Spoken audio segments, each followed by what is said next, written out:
So I am excited to be here and share with you guys, even in this short time, even if it's, we're doing it through this medium, Zoom. I mean, I'm sure by now everybody's gotten used to Zoom, but, for me, before COVID, my life was spent, traveling all across the country and all across North America and even internationally, sharing my story, helping people achieve financial freedom.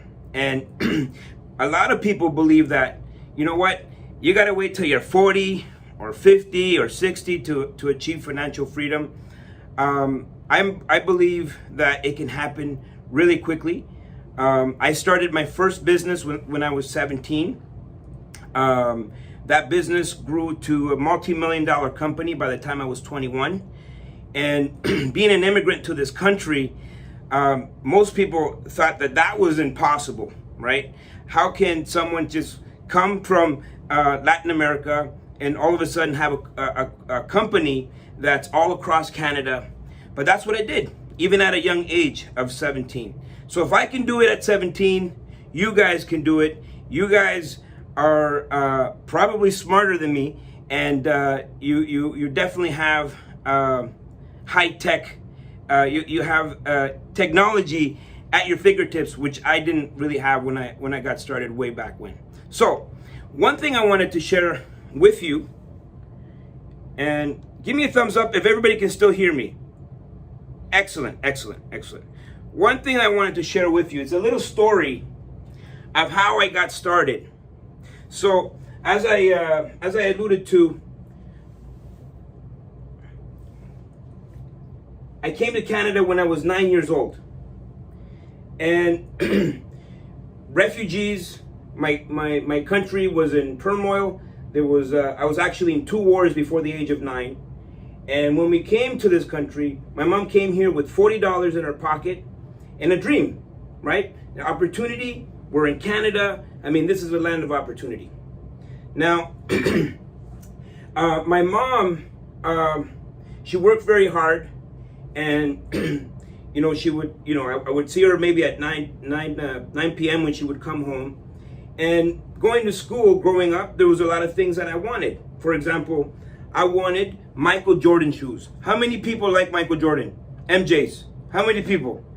And so you think that that's from your era. That's from my era, right? In the 90s, Michael Jordan shoes, like, you needed to have MJs. But the problem was that these MJs were a lot of money.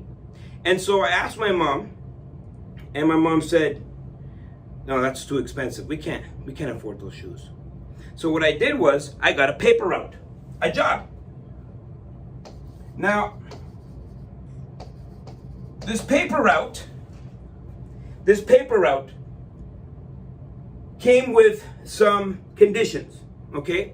So what you guys are used to is reading your newspaper online. You guys read articles online, but back in the 90s, right, back in my day, people used to get the paper at their front door. And so mostly young people would deliver the paper. And so that was a really good job. My job was a building, 22 floors. The pay, $400. $400 a month to deliver the newspapers in all 22 floors. Now, to a 12-year-old boy, $400 a month is a lot of money.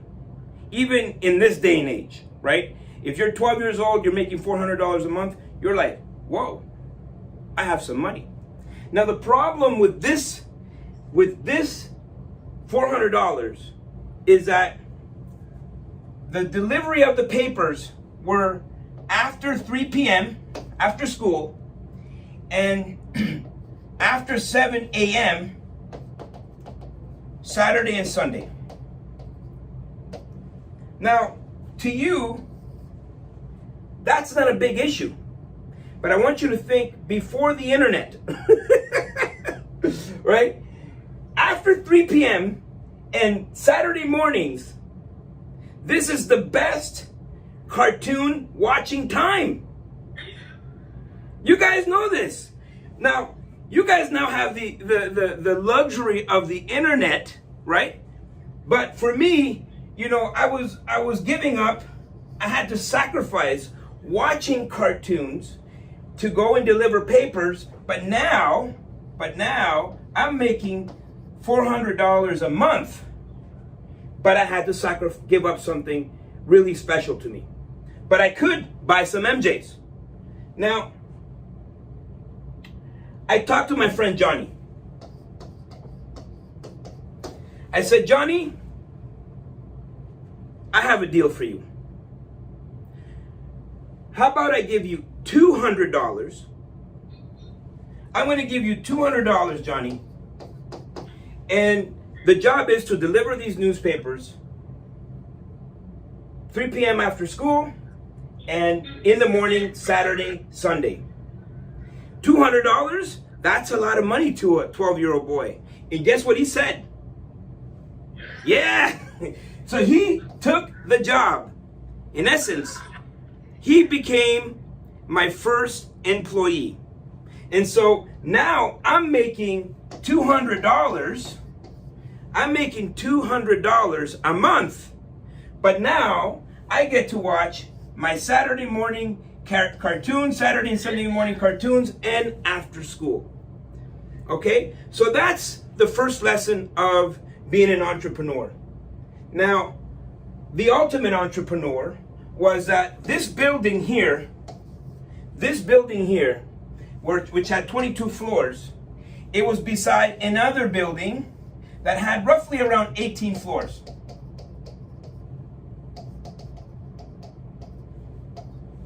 So, how about I go and ask? So this was the local newspaper here, and the driver would drop off the bags of newspapers, and then we would pick them up, and then we'd go deliver them. I said, "Who's doing this paper route?" And he said, "Oh, this is Abdul, and he's giving up the paper route." I said, "Give me that paper route. How much does it pay?" He said, $300. I said, "Perfect." He's like, "Are you sure you can handle these two paper routes?" I said, "No problem." Okay. Now I have myself an enterprise, right? I got $300 over here, and then I'm charging $400, but I'm really netting $200 over here. And so here I got Johnny, and here I have David, which I said, "Hey David, how would you like to do the newspapers?"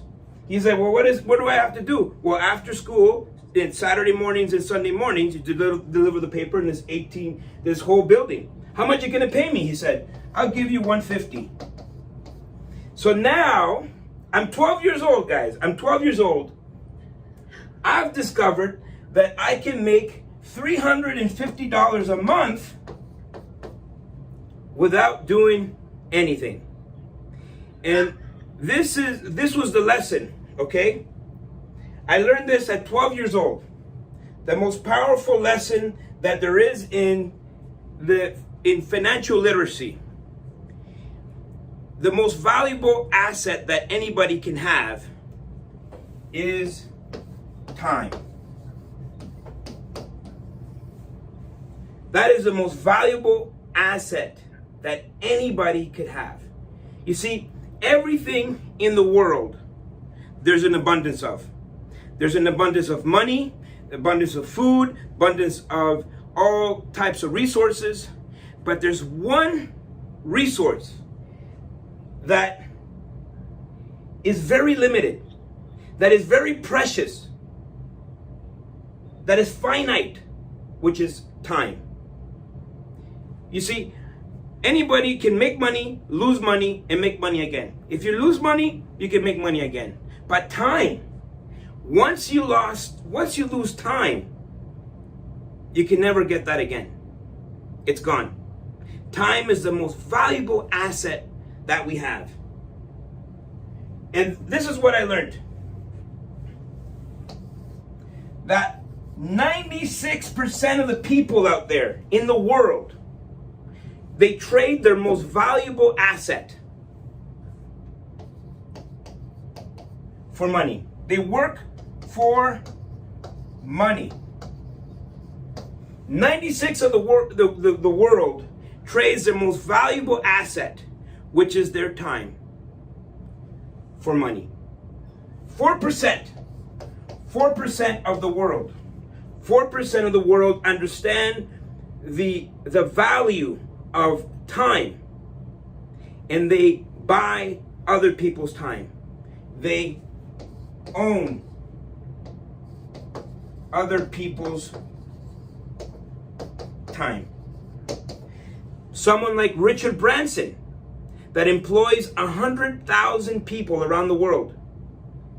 How much time does Richard Branson own? And so the 4%, these are your ultimate entrepreneurs. The people that understand the value of time, and they buy someone else's time, just the way I bought Johnny's time and I bought David's time.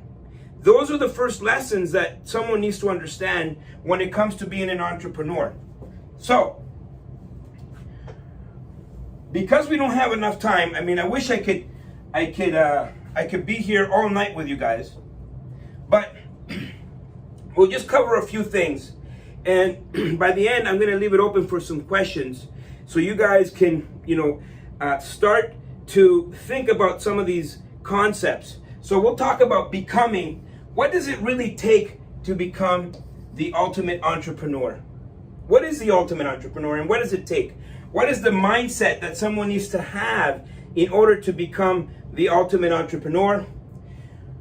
The differences between consumer mindset versus investor mindset, okay? So the consumer wants to buy a pair of MJs, where the investor invests in a pair of MJs to resell a pair of MJs to somebody else and make a profit. We'll talk about the biggest myths when it comes to investing in business. We'll get into a little bit of history on money, and then we'll end up with the wealth cycle. I think this is going to be an important one to you because for me, it doesn't matter what age, whether you're 20, 21, 22, 30, 45, 60, you're going to have to take actions, and there's certain steps that you're going to have to take. Then we'll have some question answer at the very end. You guys can, if you guys are following along, you can take notes and you can ask me questions at the end. One thing that I don't want is for you to leave here tonight without having all of your questions answered. So whatever it takes, will be here. Now, does that sound exciting to you guys? I don't know. If you're ready, say, I'm ready. All right. Okay, so let's get started then. We're gonna pull up the PowerPoint here, and we're gonna talk about. Let me see here. Slideshow. Give me thumbs up again if you can see my slideshow. Thumbs up. Excellent. Well, so this is what we're talking about. Thank you for watching. Don't forget to comment down below, subscribe, hit the bell to be notified the next time we're doing a video. And guess what? Like, share, dislike, I don't care! Let me see how that looks.